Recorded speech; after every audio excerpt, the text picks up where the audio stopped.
Thanks so much for having me. It's a pleasure to be here. I'm the nurse practitioner at the Kingston Bariatric Regional Assessment and Treatment Center. We just opened in April of last year, so we're not open quite a year yet. And I'd like to share with you a bit about our program, what we're all about, and our patients, how many patients we have, and how many patients we hope to have in the future as well. We know that obesity in Canada is on the rise. It's on the rise worldwide. The job that I was at before I came back to Hotel Dieu was in family practice.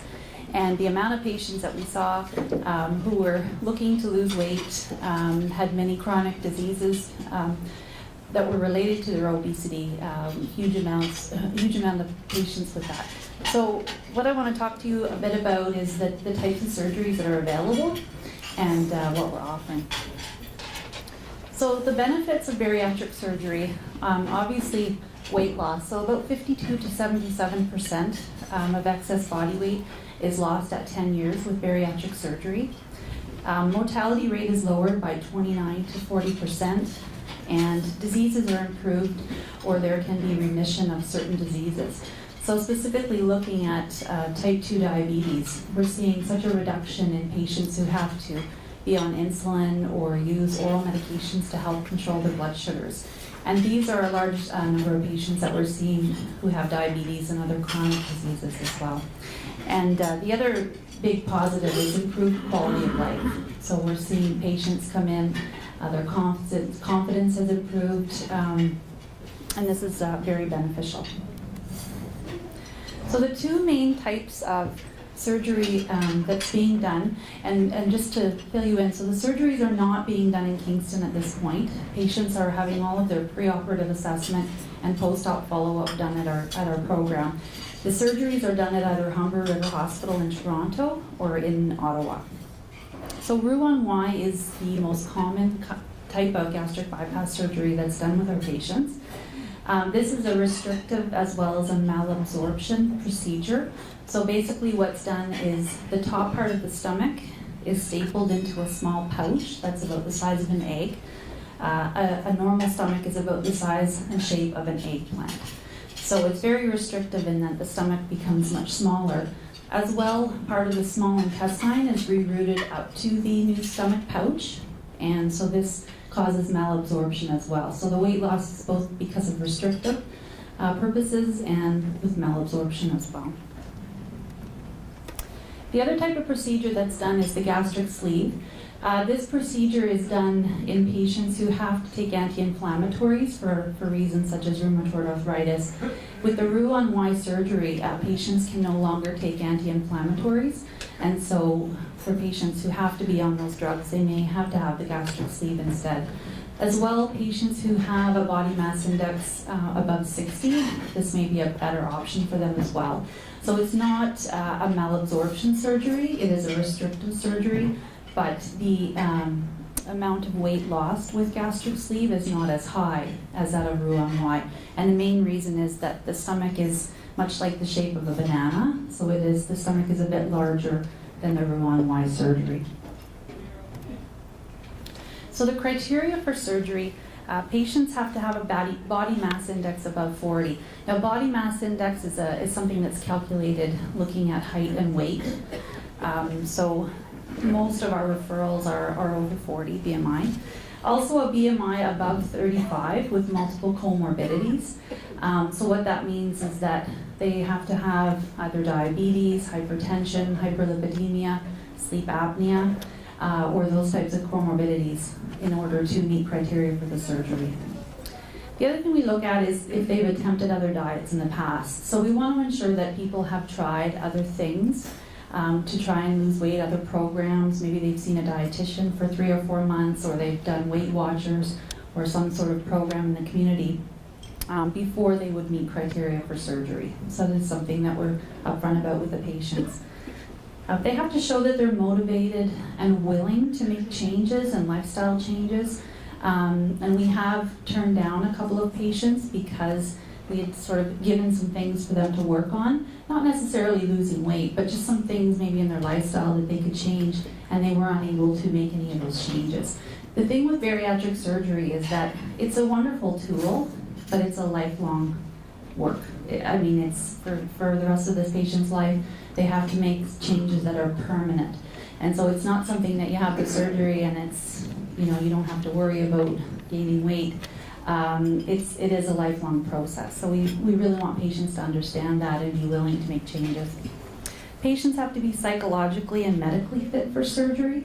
So part of my job, I do the initial assessments, and so I figure out if they meet criteria and if the patients need specific testing.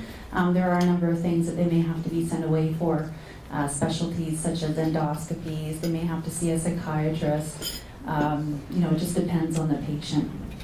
And they have to commit to 5 years of post-surgery follow-up. So, it's a long time. I think the follow-up is really crucial. And in the past, patients who may have traveled to the U.S.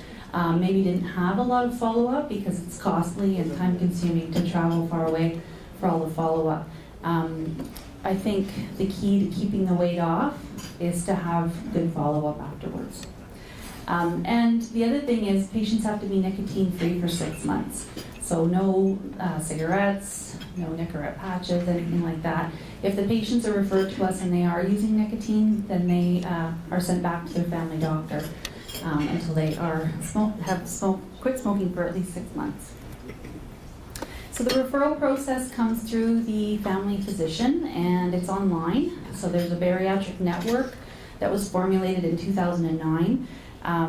Physicians can fill out the referral form online and it comes through us by postal code. So our area is from Belleville to Colborne and north of Bancroft, so it is a large area. Our program is supported by the Ministry of Health and Long-Term Care and the Southeast LHIN as well. We are the only bariatric assessment center between Toronto and Ottawa. So right now, our referrals are just over 1,000 in under a year. So this means easier access to the patients or closer to home. And I can honestly say that our patients are very, very happy that they can come to Kingston and have their care rather than having to travel back and forth to the US or Toronto or Ottawa for all of their assessment and all of their follow-up. So our team consists of a medical coordinator, Dr. John Drover. He kind of oversees our program. We have a program manager, Brian Merkley, as well. Myself, we have a registered nurse, 2 registered dietitians, a social worker, and we have 2 girls at the front who also do our data entry, who are very, very busy. And we've just hired an occupational therapist and have posted a position for another nurse practitioner as well. So our program is really growing. I mean, we haven't been open that long, but we have a lot of new programs starting, which we'll talk about. And this just quickly shows the clinical pathway. So patients are the referral sent to us through the bariatric network. They come to an orientation session, which we have a nice classroom with beautiful bariatric furniture. The patients comment all the time on how comfortable it is and what a friendly environment it is. We have about 30 patients through every week that come to that orientation session. The purpose of that session is to make sure that patients leave very well informed about the surgery, about the process, about the risks and possible complications of the surgery, and that it is a lifelong commitment. We do have some patients who come to the orientation session and then decide that they do not want to proceed with the surgery, and then many who continue on with the process. Once they've had their orientation session, they then come and see me for their initial assessment. And that appointment, I do a physical examination as well, look at their medical history, family history, and decide what kind of a workup they need to have done to get them to the surgery. And the workup is very thorough in that some of our patients need 8 or 9 consultations before they actually are ready for surgery. And along the way, some of them may not be good candidates for surgery. So it just depends on a lot of different things. And they're also assessed by a dietitian and a social worker who do their own assessments. And from there, they're booked in to see the surgeon in Ottawa or Toronto for their consultation. And then a month later, their surgery. We make sure that patients know they have to attend all of the different sessions and all of the different appointments. Really important, especially with pre-assessment.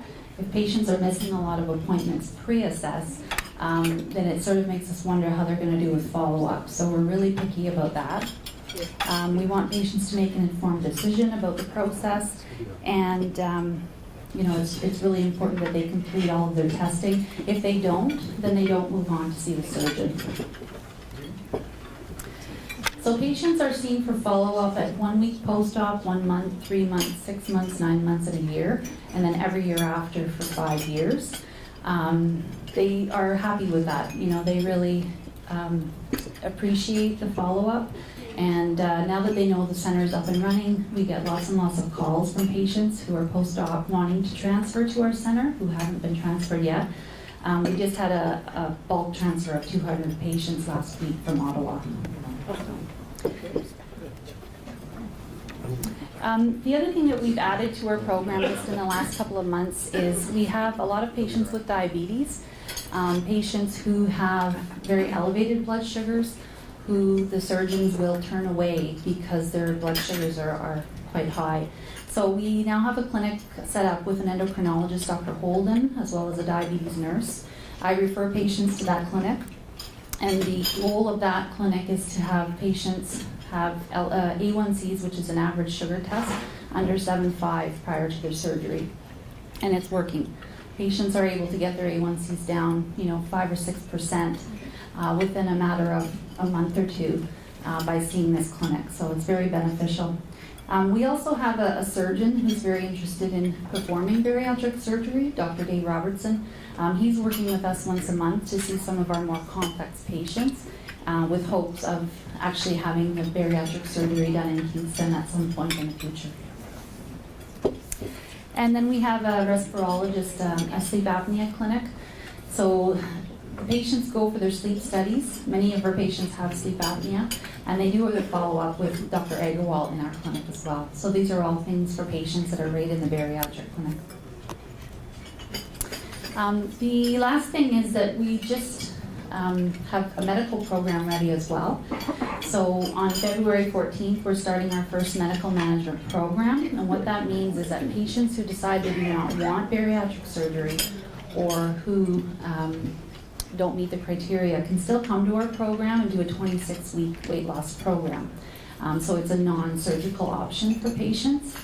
They come in once a week for an hour, and we're instituting OptiFast, which is a protein drink that they'll be doing for 6 to 12 weeks to help with weight loss, and then slowly incorporating food back into their diet and helping with changing behaviors, eating behaviors.